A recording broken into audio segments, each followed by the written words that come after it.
So there's some really good news and updates on Taiwo and his recovery. Welcome to your Forest News.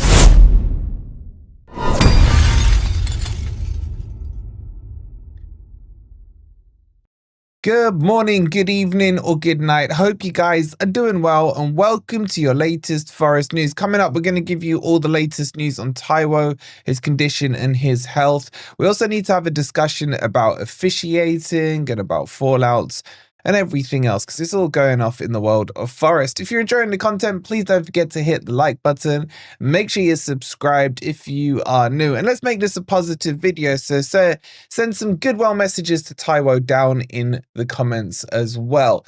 Okay, so let's catch you guys up. Really where we left off on this Taiwo stuff was before the news yesterday broke that he had been induced into a coma to help on his recovery. For those of you who don't know, Taiwo had a burst intestine, that's the word I'm looking for, and because of that had to go into surgery. By the way, this is life-threatening conditions. Apparently there's a 30% fatality from what happened to him, and he's very, very lucky to be alive. And things, like I said before on these videos, things are way more important than football, and this is one of them.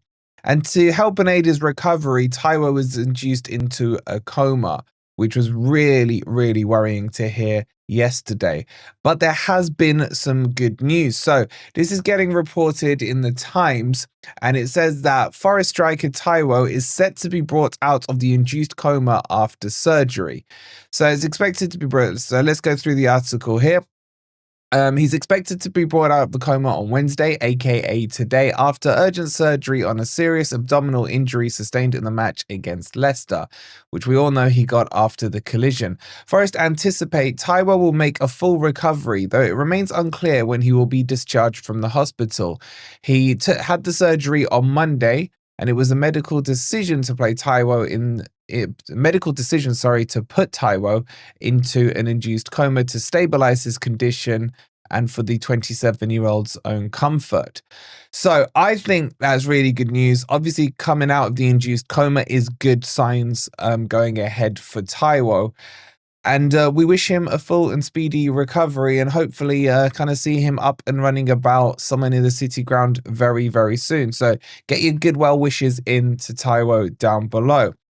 But there's been a lot of fallout over the back of this. Obviously, there's been the whole Marinakis debate going onto the pitch. Forest released a lengthy statement and basically calling out Gary Neville without calling out Gary Neville about what he was doing and what he was trying to achieve, and how Marinakis is focused firstly and primarily on the well-being of the players and staff, because Forest are a family. And I fully agree with every word that Marinakis said in that statement. And I think it's about time that Gary Neville held his hands up and apologized, because again, I'm not going to go over old grounds, but we did this on the video the other day. He's really out of line with this one. Yes, he can have his view on whether or not he thinks Marinakis should have gone on the pitch, as can you guys, but he can't then try and insinuate what he thinks the actions should be. Nuno should walk.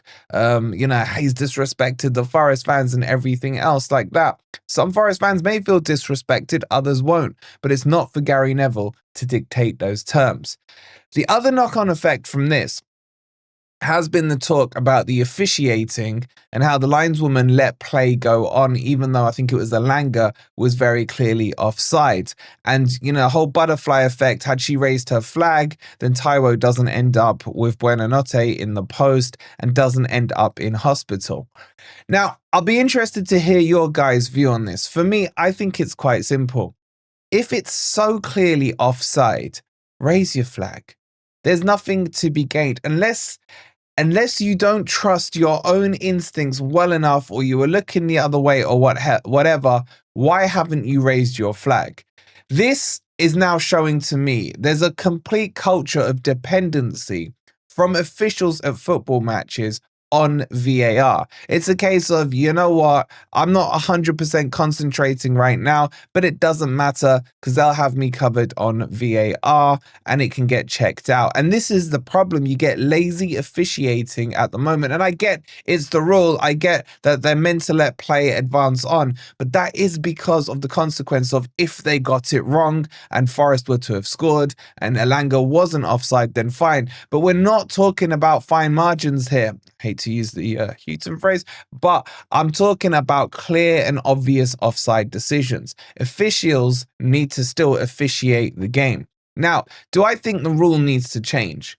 No, I think it needs to be tweaked because in the scenario where a player is onside and incorrectly called offside and would have gone on to score or whatever, then obviously we as fans would have issues with that. I think the rules are not that bad. It's the officials for me in this Premier League. And I'm not specifically talking about this Lions person. I'm talking about all of them. How many refs do we now know by name because we have grievance with them over previous matches? How many times do we feel we've been screwed out of decisions because of the officiating? So why can't they improve the officiating? If they need to tweak the rule a little, fine, tweak it. But don't rely solely on laziness and putting it on VAR every single time. So I'm, those are my thoughts on the rules. And I do agree, obviously, butterfly effect kicks in. Taiwo wouldn't have needed to clash into the post and what have you. But at the same time, he's clearly offside. Just raise your flag. I think it's that simple. So get your thoughts in on that down below.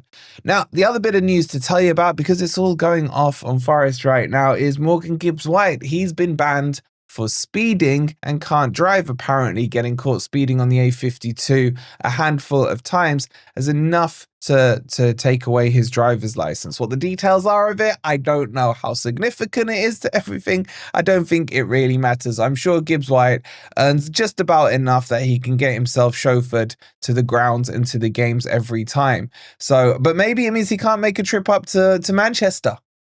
Maybe, and maybe he ends up staying. So that's a little bit of side news there for you as well on Gibbs-White. But that doesn't, the overriding message from today's video is it looks like, and God willing, that Taiwo is going to be okay. He's coming out of the coma, the induced coma, today. And that for me is a massive, massive positive news. So Let's leave it there. The other footballing matters can wait. There are plenty of other talking points in the wonderful world of Forest, but today's video is just to give you guys hopefully a little bit of a smile and an update on Taiwo. So we will see you on the next video. Plenty of transfer news, plenty of build up towards the West Ham game coming up for you guys this week. So if you haven't already, please don't forget to hit that like button. Make sure you're subscribed if you're new here to Forest Fan TV, and we'll see you on the next video. Get well soon, Taiwo.